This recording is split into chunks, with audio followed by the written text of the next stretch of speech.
우리 서로 인사하겠습니다. 우리에게 좋은 일이 일어나고 있습니다.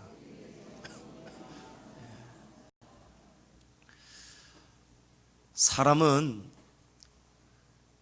누구 막론하고 사람이라면 모두가 다 복을 좋아합니다. 특히 우리 한국 사람들은 정말 복을 좋아하죠. 새해에 인사를 할 때에도 새해 복 많이 받으십시오, 복 많이 받으라, 우리 이렇게 인사하지 않습니까? 밥공기에도 한자로 복자가 새겨져 있고, 국그릇에도 복이 있고, 숟가락에도 복이 있고, 젓가락에도 복이 있고, 방석에도 복이 있고. 제가 목욕탕에 갔더니 희한한 글자가 사각 요 속옷에 새겨져 있는데, 어떤 아저씨 보니까 이 엉덩짝에도 복복을 새기고 돌아다니더라고요. 정말 복 좋아합니다.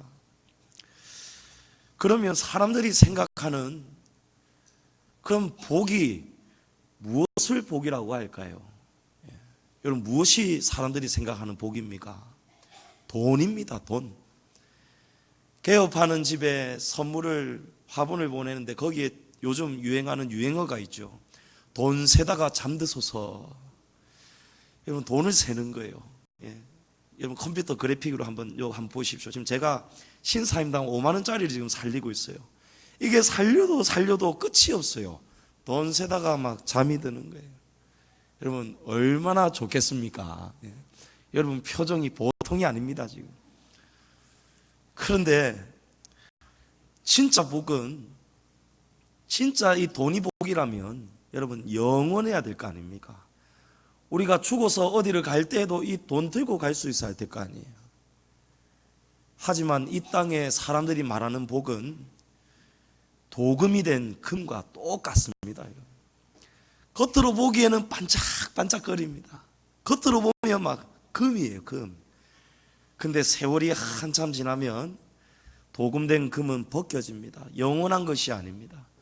여러분, 진짜 금, 깨물어도 쪼개어도 그 속을 파도 영원히 변하지 않는 것, 여러분, 그게 복인 줄 믿으시기 바랍니다. 성경이 말씀하시고 오늘 성경이 우리에게 가르쳐 주시는 복이 무엇이냐? 여러분, 세상에 있는 물질이 복이 아닙니다. 하나님이 우리에게 주시는 복은 영원한 것이 복입니다.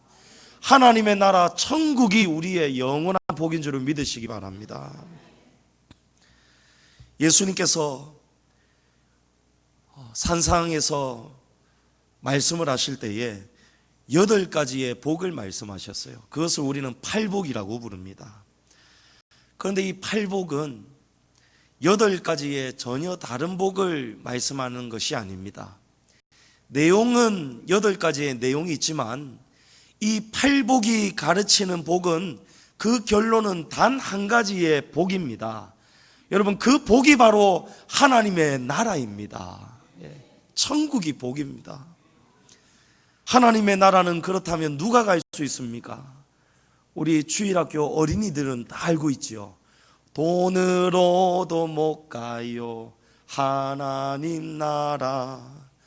여러분, 돈으로 못 간답니다. 지식으로 못 간답니다. 힘 있어도 못 간답니다. 마음 착해도 못 간답니다. 그러면 하나님의 나라는 어떻게 가지요? 믿음으로 가는 나라입니다. 에베소서 2장 8절에 너희는 그 은혜에 인하여 믿음으로 말미암아 구원을 받았으니 이것은 너희에게서 난 것이 아니요 하나님의 선물이다 말씀합니다. 여러분, 믿음은 우리에게서 날 수가 없는 것이랍니다. 사람이 마음 착해도 행함이 있어도 하나님 나라를 갈 수 있는 것이 아니고, 하나님이 주신 그 선물, 그 믿음을 가지고 우리가 하나님 나라에 들어갈 수 있다는 것입니다. 여러분, 귀한 것은요, 우리가 하나님 나라에 들어갈 수 있는 이 믿음은 정말 귀한 것이죠. 이거는 달리 표현할 방법이 없습니다. 우리 목숨보다도 귀한 것이 믿음 아니겠어요? 이 믿음이 있음으로 말미암아 우리가 하나님 나라에 간다는데, 여러분, 그렇다면 이 믿음은 아주 귀한 것이지 않겠습니까? 여러분, 아주 귀한 것은 우리가 그냥 아무렇게나 여기지 않습니다. 제가 처음으로 집을 장만해 보았을 때, 이 집을 파는 집주인이 왜 그런지 모르겠어요. 얼마는 은행으로 송금하고, 얼마는 또 요 계좌로 보내고, 나머지 얼마는 현금으로 달라는데 큰 돈을 현금으로 달라는 거예요. 제가 머리 털라고 처음으로 은행에 가서 억이 넘는 돈을 제 가슴에 한번 품어본 적이 있어요. 저희 동네에 부산은행에서 돈을 찾아가지고 한 10분쯤 걸어서 가면 우리 집인데, 저희 집인데, 그 걸어오는 동안에 여러분 막 가슴이 쿵탁쿵탁쿵탁 거리는 거예요. 아무도 제 안에 이 억이 들은 줄 아무도 모르는데 지나가는 사람들이 전부 다 제 안에 있는 이걸 아는 것 같아요. 누가 와서 갑자기 확 가져가면 어쩌나. 그래서 굳이 그냥 편안하게 걸어가면 되는데도 자꾸 이래 걸어가게 되고요. 이 안에 잘 있는데도 불구하고 자꾸 톡톡 건드려 보는 거예요. 이 안에 있는가 없는가. 고린도후서 13장 5절에 너희는 믿음 안에 있는가 스스로 너희 자신을 시험하고 너희 자신을 확증하라 말씀합니다. 우리의 믿음이 지금 잘 있는가? 우리의 믿음이 정말 참된 믿음으로 잘 있는가? 여러분, 시험하라는 거예요. 톡톡 건드려 보라는 거예요. 그리고 진짜 이 믿음이 있다면 확증하라는 거예요. 믿음의 확신을 가지고 살아가라는 것입니다. 믿음이 있다면 이 믿음 있는 대로 믿음 있는 자다운 삶을 살아라는 거예요. 다시 말해서 성도라면 성도다운 삶을 살아라는 거예요. 여러분, 참된 믿음이 저와 여러분 안에 있습니까? 믿음이 우리 안에 있습니까? 있습니다. 여러분, 있다면 우리 안에 믿음이 있는 삶을 살아내야 됩니다. 콩 심으면 여러분 콩이 나야 되지 않습니까? 팥 심으면 팥이 나야 되지 않습니까? 우리 안에 믿음이 심어졌다면 여러분 우리의 삶에서 행함에서 이 믿음이 나타나야 된다는 거예요. 우리 안에 구원받는 참된 믿음이 있다면 여러분 우리가 사는 삶에서 우리가 행함으로 구원을 받는 것이 아니지만 믿음으로 구원을 받는 것이 분명하지만 그 믿음이 우리 안에 있다면 우리의 삶에서 행함으로 증거가 열매가 나타나야 된다는 것입니다. 오늘 예수님이 말씀하시지 않습니까? 오늘 우리 성도에게 반드시 나타나야 되는 믿음의 증거, 믿음의 열매를 오늘 예수님은 긍휼히 여기는 마음이다 라고 말씀합니다. 긍휼히 여기는 자가 받는 복이 긍휼히 여김을 받는 복이다 라고 말씀합니다. 여기 긍휼이라는 헬라어 원어는 엘레에오라는 단어인데 이 뜻은 남을 불쌍히 여기다, 남에게 자비를 베풀다, 이런 뜻을 가지고 있습니다. 우리가 다른 사람을 불쌍히 여기는 삶, 어려운 처지에 있는 이웃들을 도와주고 같이 슬퍼하고 울고 우리가 할 수 있는 모든 수단과 방법을 가리지 않고 도와주는 그 긍휼을 여기는 자의 삶, 여러분 그런 삶이 복되다라는 것은 우리가 쉽게 이해할 수 있습니다. 그런데 남을 불쌍히 여기는, 긍휼히 여기는 마음을 가진 자가 받는 복이 불쌍히 여김을 받는 것이다 라고 할 때에는 우리가 쉽게 이해가 되지 않습니다. 어떤 사람은 남에게 불쌍히 여김을 받는 것, 동정을 받는 것, 이런 것을 아주 또 싫어하는 분도 계시더라고요. 실제로 우리 옛날에 오래전에 좀 잘 살다가도 형편이 많이 어려워진 집사님 가정이 있었습니다. 그때 목사님께서 그 가정을 찾아가셔가지고 쌀과 또 봉투에 사랑을 담아서 드렸거든요. 그러니까 이 집사님이요, 시험에 든 거 있죠. 도대체 나를 뭘로 보고 우리를 뭐 거지로 보는가, 이렇게 막 목사님한테 따지더라는 거예요. 여러분, 남으로부터 불쌍히 여김을 받는 것이 여러분, 복이라 할 수 있겠습니까? 여러분, 대상이 중요합니다. 오늘 예수님이 하시는 이 말씀은 우리가 사람에게 불쌍히 여김을 받는 것이 아니에요.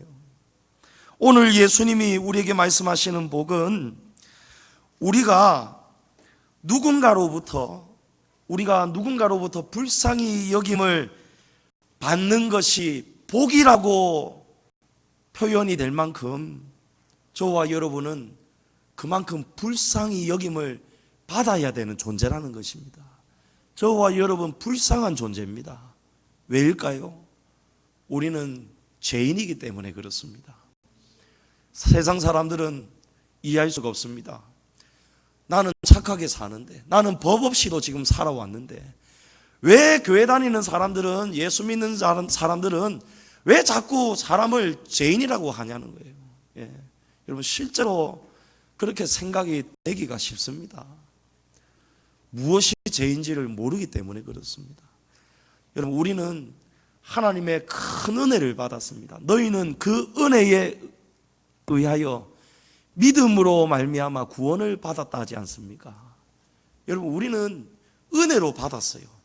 은혜로 재용서함을 받았습니다.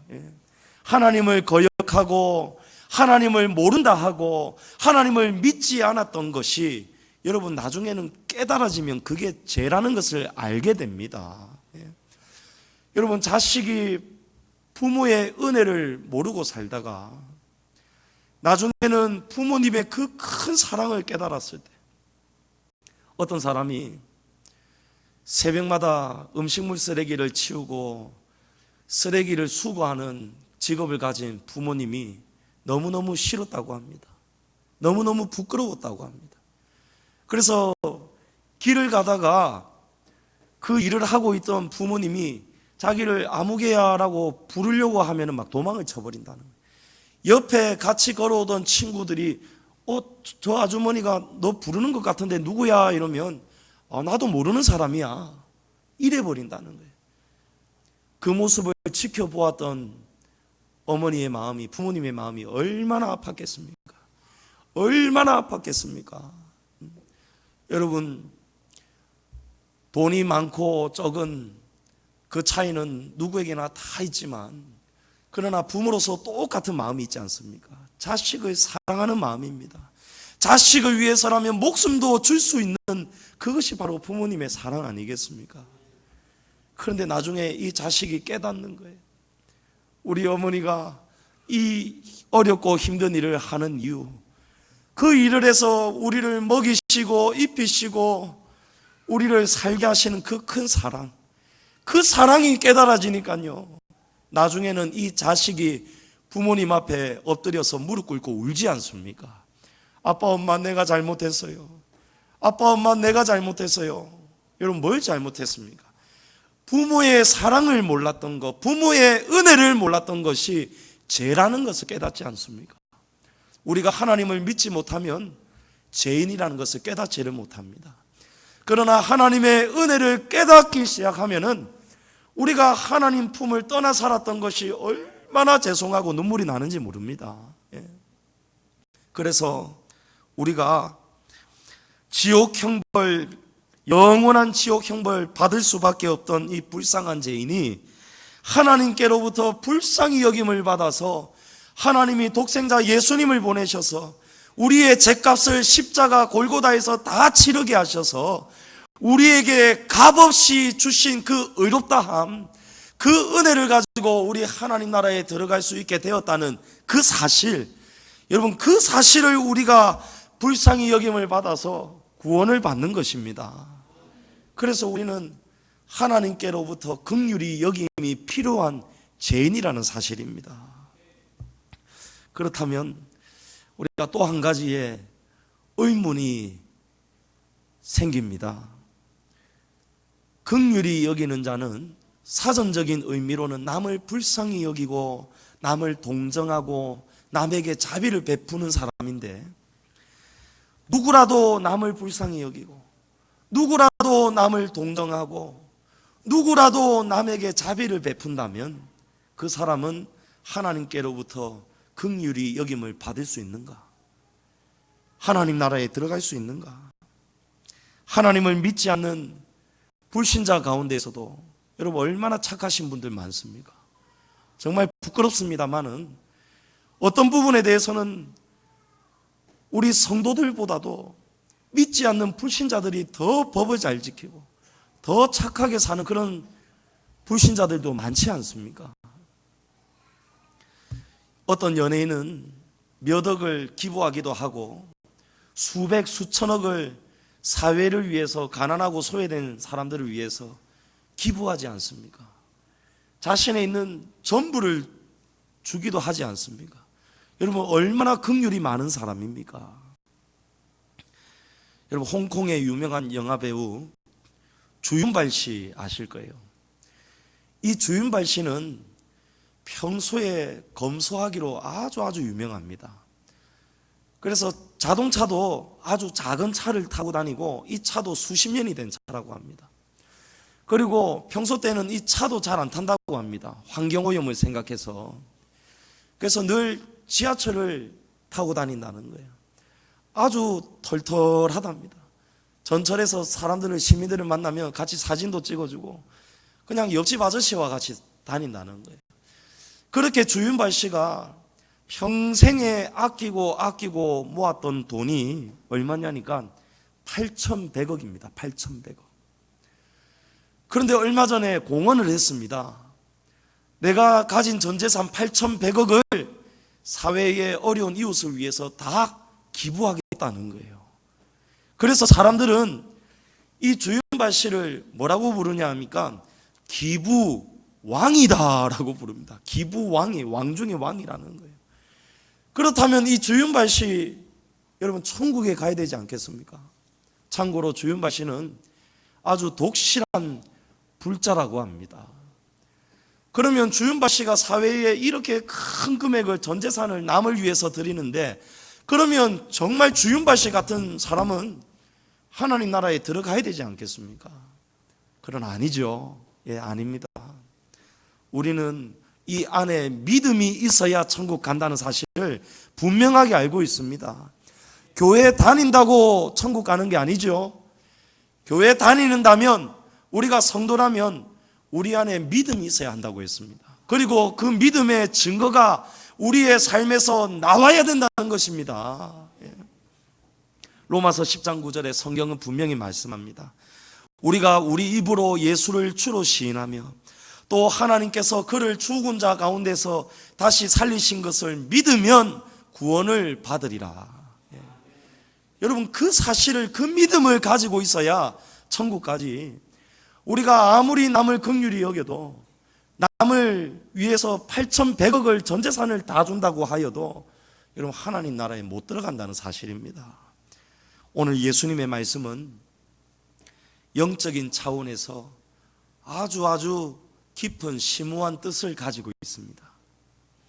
예수님이 말씀하시는 긍휼은 우리가 알고 있는 사전적인 의미의 긍휼이 아니고 전혀 다른 차원의 긍휼입니다. 여러분 잘 들으셔야 돼요. 우리는 성경 말씀 진리 안에서, 그렇다면 예수님이 말씀하시는 긍휼은 무엇인가? 여러분 이 긍휼 아주 중요한 긍휼이죠. 우리가 이 긍휼이 무슨 뜻을 가진 긍휼인지를 알아야 하나님 나라에 간다는 거예요. 로마서 9장에 보면 사도 바울은 육신의 자녀가 하나님의 자녀가 아니다라고 말씀합니다. 그리고 누가 하나님의 자녀인가? 하나님의 긍휼을 얻은 자라야 하나님의 자녀가 될 수 있다라고 말씀합니다. 그리고 로마서 9장 16절에 보면 15절 이하부터 보면 모세에게 이르시되 내가 긍휼히 여길 자를 긍휼히 여기고 불쌍히 여길 자를 불쌍히 여기리라 하셨으니 그런즉 원하는 자로 말미암음도 아니요 다른 박질하는 자로 말미암음도 아니요 오직 긍휼히 여기시는 하나님으로 말미암음이니라 말씀합니다. 여러분 이 긍휼이 뭐라고 합니까? 하나님께서 우리가 얻을 수 있는 것이 긍휼이 아니고 우리가 원해서 얻을 수 있는 것도 아니고 우리가 다른 박질하고 온갖 노력을 하였다 할지라도 얻을 수 있는 것이 아니고 이 긍휼은 하나님이 긍휼히 여길 자에게 긍휼을 주시는 것이고 불쌍히 여길 자에게 이 불쌍히 여김을 주신다는 거예요. 원해도 얻을 수 없고 노력해도 얻을 수 있는 것이 아니라는 것입니다. 남을 긍휼히 여긴다고 하나님께로부터 긍휼을 받을 수 있다는 것인가? 여러분, 아니라는 거예요. 우리가 아무리 선하게 살아도, 우리가 아무리 선한 일을 하여도, 남에게 동정과 자비를 온정을 다 베풀어도 여러분, 하나님이 주시지 않으면 긍휼히 여김을 받을 수가 없다는 것입니다. 히브리 말에서 오늘 우리가 읽은 성경은 헬라어로 기록된 신약의 말씀이고, 구약에 보면은 이 긍휼이라는 단어가 헬라어에는 엘레에오라면은 히브리 말로 보면은 히브리어는 헤세드라는 말이 있습니다. 이 헤세드라는 말은 인자, 자비 이런 뜻입니다. 시편 62편 12절에 시편 기자가 주여 인자함도 주께 속하였사오니 각 사람이 행한 대로 갚으심이니이다 라고 고백합니다. 여기 인자함으로 해석된 단어가 오늘 본문에 등장하는 바로 그 긍휼이라는 단어입니다. 그래서 인자함이 주께 속하였습니다 라는 이 말씀을 직역을 하면 주님은 긍휼이십니다 라는 뜻이 되는 거예요. 여러분, 하나님이 긍휼이시라는 거예요. 우리의 행위가 긍휼이 아니고 남에게 자비 베풀고 동정을 베푸는 것이 그것이 긍휼이 아니고 하나님이 긍휼이시라는 거예요. 그러므로 성경이 가르치는 긍휼은 하나님의 긍휼을 받아서, 우리가 하나님의 긍휼을 받아서 우리 안에 하나님의 긍휼이 있기 때문에, 그래서 우리의 삶에서 이 긍휼이 흘러나가는 것입니다. 여러분, 그 사람이 남을 긍휼히 여기는 자라는 거예요. 여러분, 그것이 오늘 본문 말씀의 뜻입니다. 우리 안에 선함이 있어서 남을 도와주는 것이 아닙니다. 우리 안에 하나님의 긍휼이 이미 임했기 때문에 저와 여러분 안에 우리가 가질 수 없고 원하여도 가질 수 없고 다른 박질하여도 얻을 수 없는 이 긍휼을 하나님이 우리에게 주셨다는 사실이에요. 하나님이 저와 여러분의 마음속에 이 긍휼을 주셨다는 것을 믿으시기 바랍니다. 그래서 저와 여러분이 어떠한 삶을 살 수 있는가? 남을 불쌍히 여기고요, 남을 용서하고요, 남에게 긍휼을 베푸는 삶을 저와 여러분이 살아낼 수가 있다는 것입니다. 그리고 그런 삶을 사는 자에게 나중에 하나님은 하나님의 심판 앞에서 하나님이 우리를 긍휼히 여기신다는 거예요. 우리에게 하나님의 나라를 주신다는 말씀입니다. 사랑하는 성도 여러분, 저와 여러분 안에 이미 하나님의 긍휼이 있습니다. 여러분 믿으십니까? 우리는 남에게 긍휼을 베풀어서 천국에 들어가는 것이 아니고 우리 안에 하나님의 긍휼이 들어와 있기 때문에, 그래서 우리가 그 긍휼을 밖으로 내어보내는 그 행함으로 인해서 우리 믿음의 증거가 나타남으로 인해서, 그래서 나중에 하나님 심판대 앞에 서면은 하나님이 우리 안에 있는 이 긍휼을 확인하신다는 겁니다. 너희가 이 긍휼을 행하고 살았는가? 너희가 남을 긍휼히 여기고 살았느냐? 그렇다면 너희가 나로부터 긍휼히 여김을 받게 될 것이다. 사랑하는 아들아, 사랑하는 딸아, 이제 내가 너희에게 영원한 긍휼을 베푸노라. 나의 나라를 상속받으라. 할렐루야. 여러분, 우리가 이렇게 살아야 된다는 거예요. 야고보서 2장 13절 이하에 이런 말씀이 있습니다.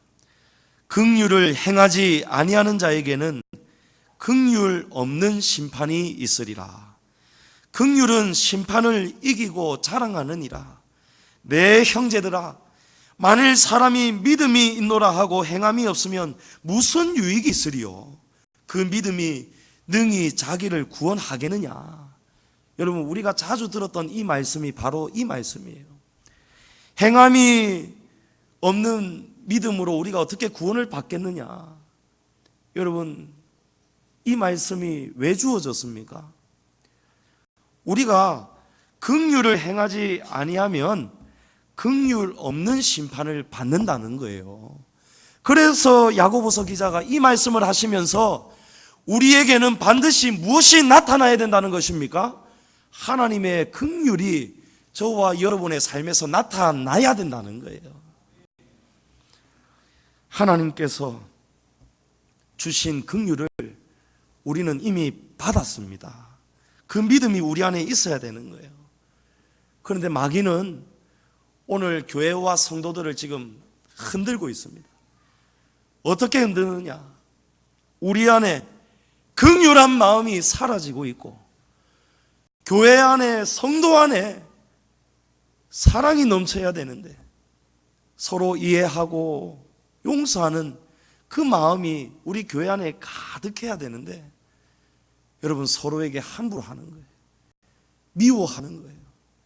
말 가지고 남에게 상처를 주는 겁니다. 335 모여서 암흑의 성도를 따돌려 버리는 거예요. 물론 그 성도에게 그런 근거가 분명히 있겠죠. 뭔가를 잘못하였겠죠. 예? 남에게 씨름을 당할 만한 그런 일을 하였겠죠.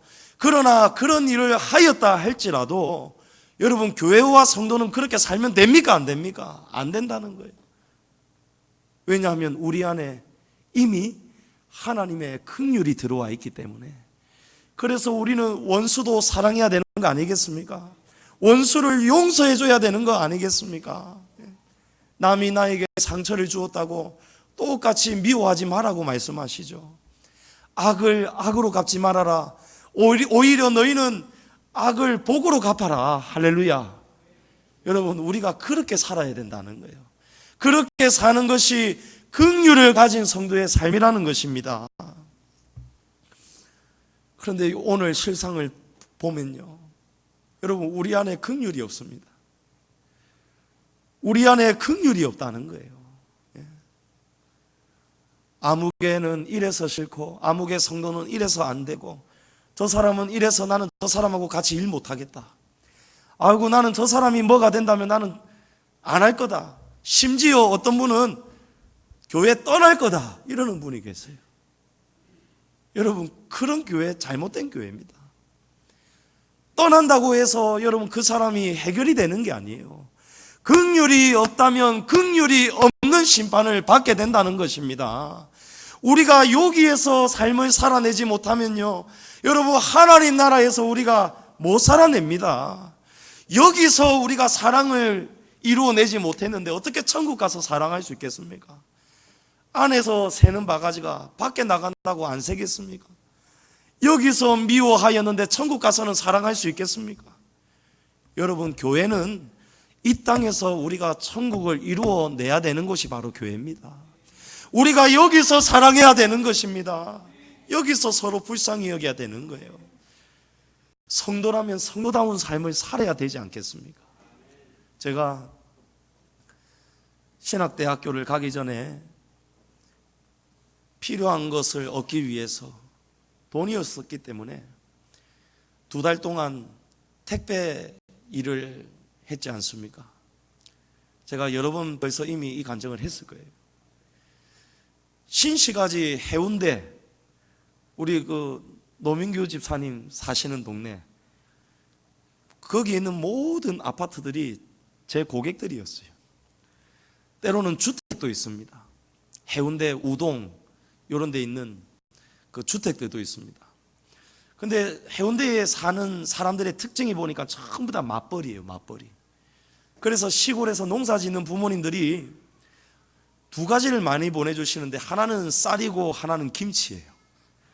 그래서 쌀 배달이 많아요. 김치도 많아요. 그런데 비가 오는 날이었는데 쌀이 한 10가마가 와버렸어요.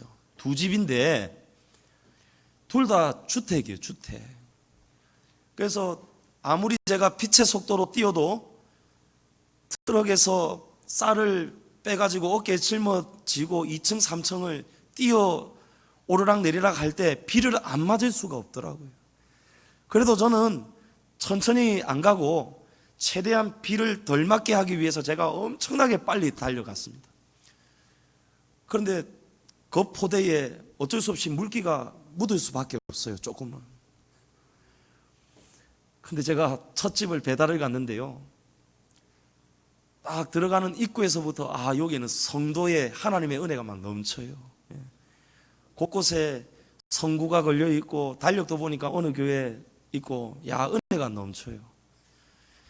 근데 쌀을 몇 포대를 탁 나르고 나니까요, 그 여주인이 분명히 뭐 집사님이나 건사님이 아니었겠습니까? 이 여주인이 막 인상이 막 심각해요. 아니, 도대체 이 쌀이 지금 비를 맞으면 썩게 되는데 어떻게 이런 식으로 배달을 하느냐는 거예요. 막 저를 막 혼을 내는 거예요.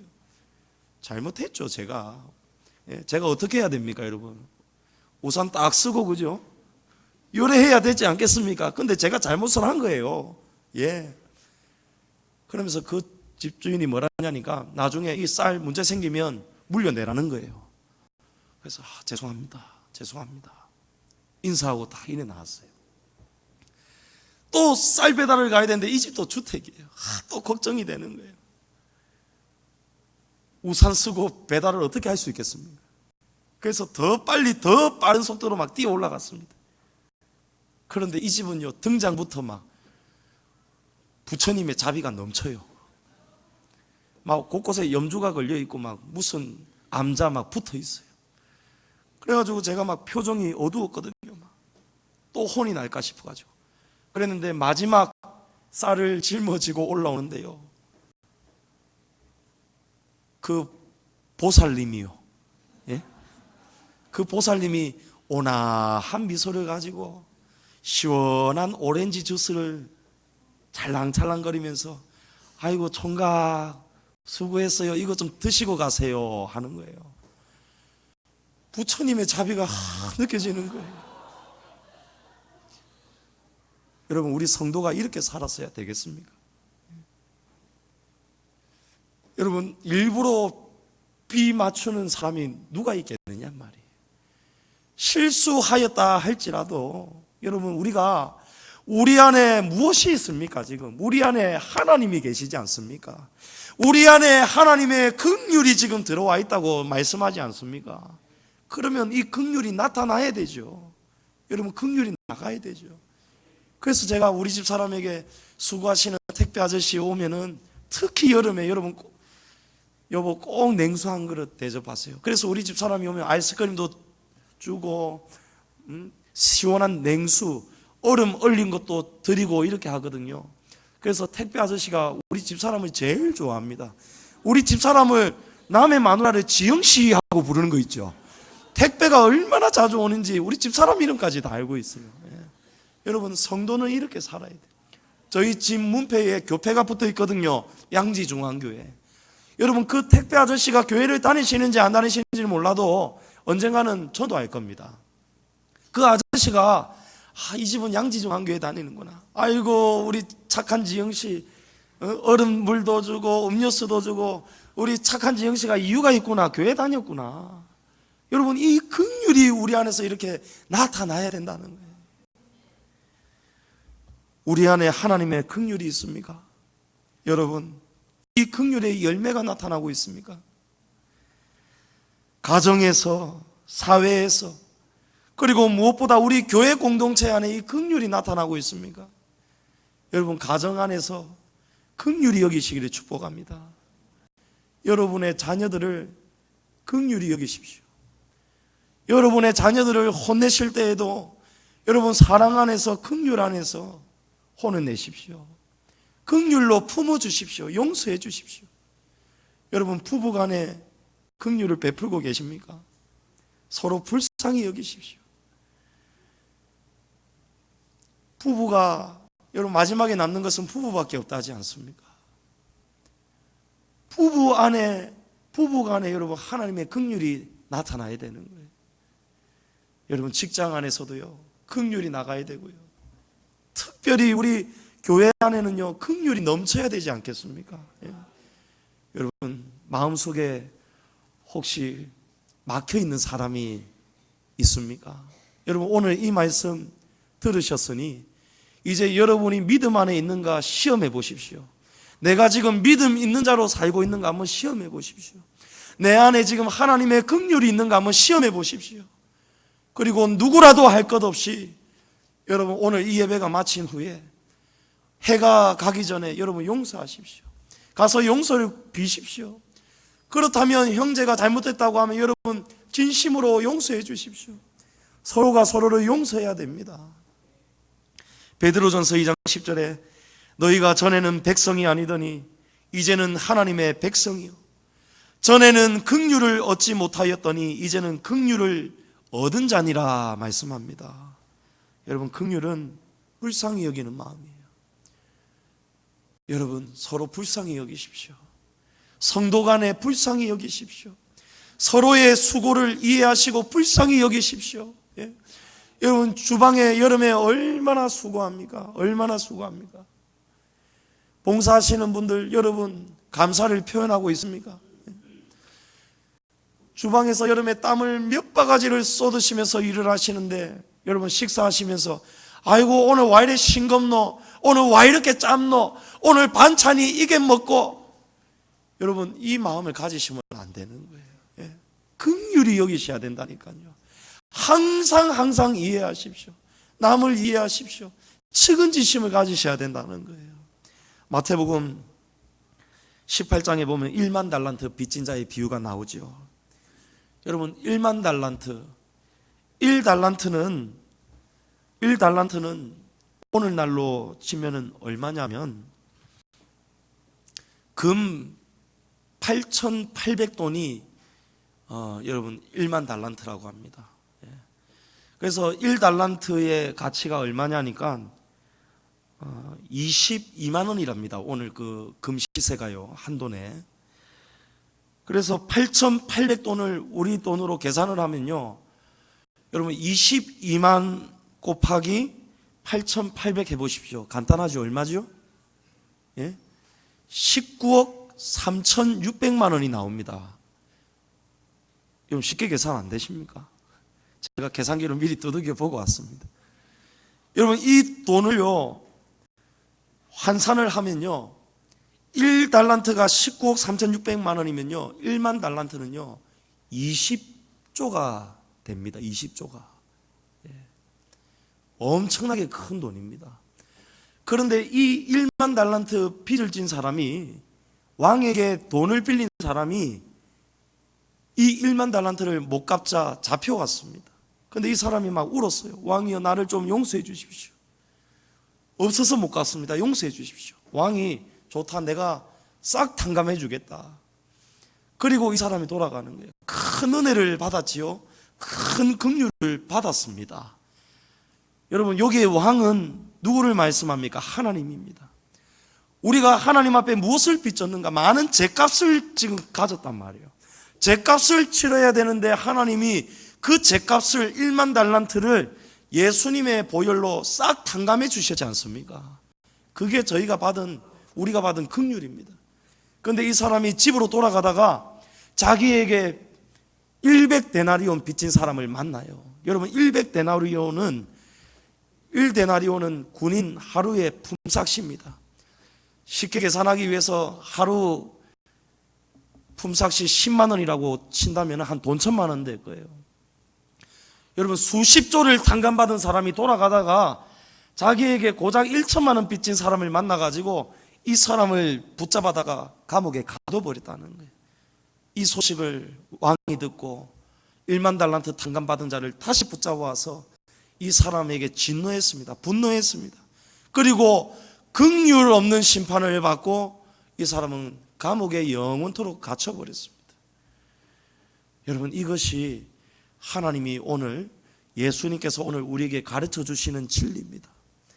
우리가 긍휼을 얻은 자로서 긍휼을 내보내지 않으면 남을 긍휼히 여기는 삶을 살지 않으면 저와 여러분은 하나님 나라에 못 들어간다는 것입니다.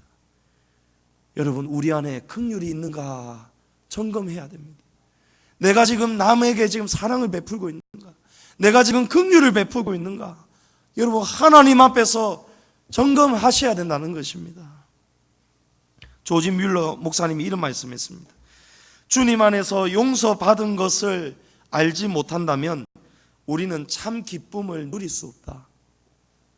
우리가 하나님 안에서 긍휼을 받았다는 것을, 긍휼을 얻었다는 것을 우리가 알지 못한다면, 그 은혜를 모른다면 여러분, 우리는 남을 절대 긍휼히 여길 수가 없습니다. 사랑하는 성도 여러분, 하나님이 주신 긍휼은 귀한 것입니다. 사도 바울이 죄가 많은 곳에 은혜가 많다 했습니다. 여러분, 이 말씀은 죄를 많이 지은 사람이 은혜를 많이 깨닫게 된다, 그래서 죄를 많이 지어라 말씀이 아니고요. 죄가 많은 곳은 어디냐면은 우리가 죄를 깨닫는 곳입니다. 우리가 우리 자신을 볼 때 내가 죄인이라는 사실을 깨닫는 곳에 은혜가 있다는 것입니다. 우리가 하나님 앞에 받은 긍휼이 여러분 얼마나 감사한 것입니까? 얼마나 귀한 긍휼입니까? 나 같은 죄인을 살리시고, 나 같은 죄인을 위해서 하늘 보좌 버리시고 십자가에 피 흘리시고 못 박혀주신 그 은혜, 여러분, 그 긍휼이 우리 안에 들어와 있습니다. 여러분, 그러면 우리가 이 긍휼을 얻은 자로서 남을 긍휼히 여기는 삶을 살아야 되지 않겠습니까? 사랑하는 성도 여러분, 오늘 이 말씀을 우리의 가슴속 깊이 여러분 간직하셔서, 내가 지금까지 구원받은 백성으로 살아왔는가? 내가 이대로 살다가 죽으면 하나님 나라에 들어갈 수 있겠는가? 내가 지금 긍휼을 받을 심판을 준비하고 있는가? 아니면 긍휼 없는 심판을 받게 될 것인가? 우리 안에 있는 하나님의 긍휼이 저와 여러분의 말과 행동에서, 삶에서 이 긍휼이 흘러 넘치기를 축복합니다. 남을 긍휼히 여기는 우리 성도의 삶을 잘 살아내어서 여러분, 하나님께 긍휼히 여김을 받아서 영생의 복을 영원토록 누리시는 저와 여러분이 되시기를 주님의 이름으로 축복합니다.